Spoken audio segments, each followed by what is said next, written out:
Guys, আজ আমি মুড়িঘণ্ট করব। তো সেগুলোই উপকরণ যা যা লাগে তোমাদের সাথে শেয়ার করে নিচ্ছি।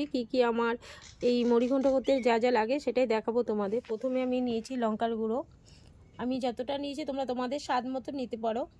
কিছুটা হলুদ, কিছুটা জিরার গুঁড়ো, ধনে পাতা, তেজপাতা, গোটা জিরে ফোড়ন দেওয়ার জন্য, আর লঙ্কা, কাঁচা লঙ্কা, আদা।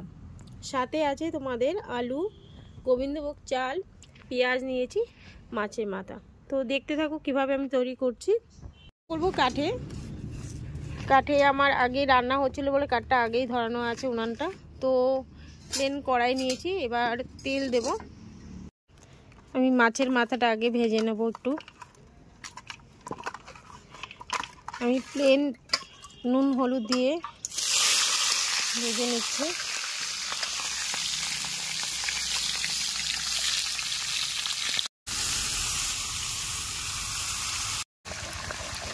যখন লাল হয়ে আসবে তখন তোমরা ওটাকে নামিয়ে নেবে।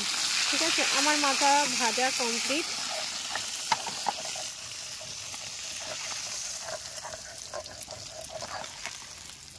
এবার দেখো যতটা তেল আছে আমার এই তেলে মোটামুটি হয়ে যাবে। আমি এখন গোটা জিরা দেব,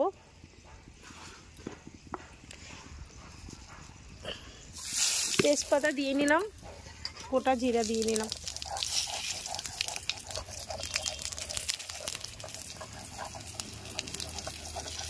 এরপর আমি আলুটাকে ছেড়ে দিলাম। আলুটাকে আমি একটু ব্রাউন কালার করে ভেজে নেব।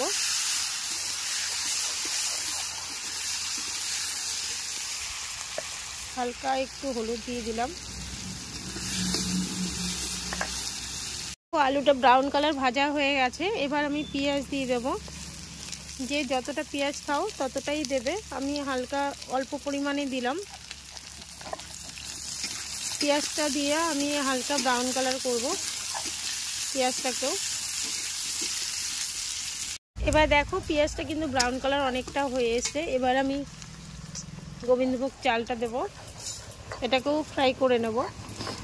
চালটার পরিমাণ আমি একটু বেশিই দিচ্ছি।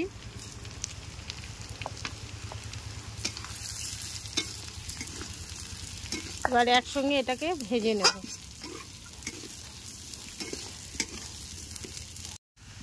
দেখো আমার চালটা প্রায় ভাজা হয়ে গেছে। এখন এর মধ্যে আমি জিরার গুঁড়ো,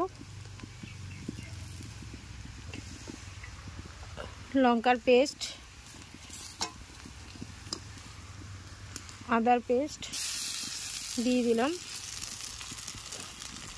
কিছুটা হলুদ, লবণ দেবে তো। ওকে, এখন মিনিট 10 কষাতে হবে এটাকে।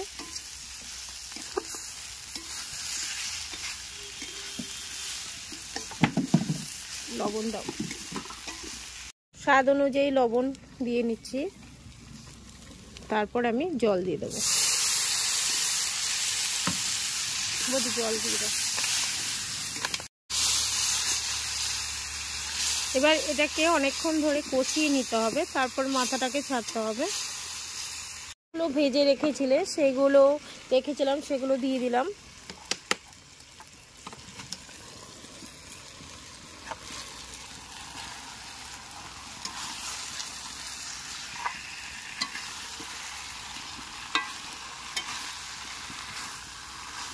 থালা দেবো।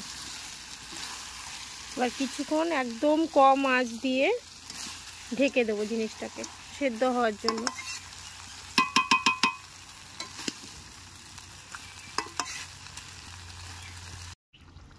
একটু পরিমাণে আমি জল দিয়ে দিয়েছি। এবার জল দেওয়ার পরে এটা ঢেকে দেবো। আমার মোটামুটি কমপ্লিট হয়ে গেছে। দেখো তেল থেকে ছেড়ে গেছে। এবার আমি একটু গরম মশলা দেব আর পরিমাণ মতো একটু চিনি দেব।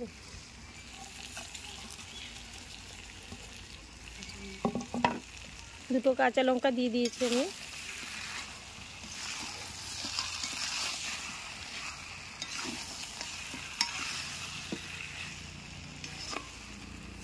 আমার মুড়িঘণ্ট ডান।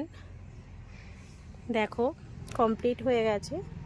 তো কেমন হয়েছে রান্না তোমাদের কিছু শেখাতে পারলাম কিনা সেটাও জানাবে। আর রান্না যদি ভালো হয়ে থাকে রান্নার পদ্ধতি অবশ্যই কমেন্ট করে বলো। তো আজকের মতো ব্লগ এই পর্যন্তই। টাটা সবাইকে।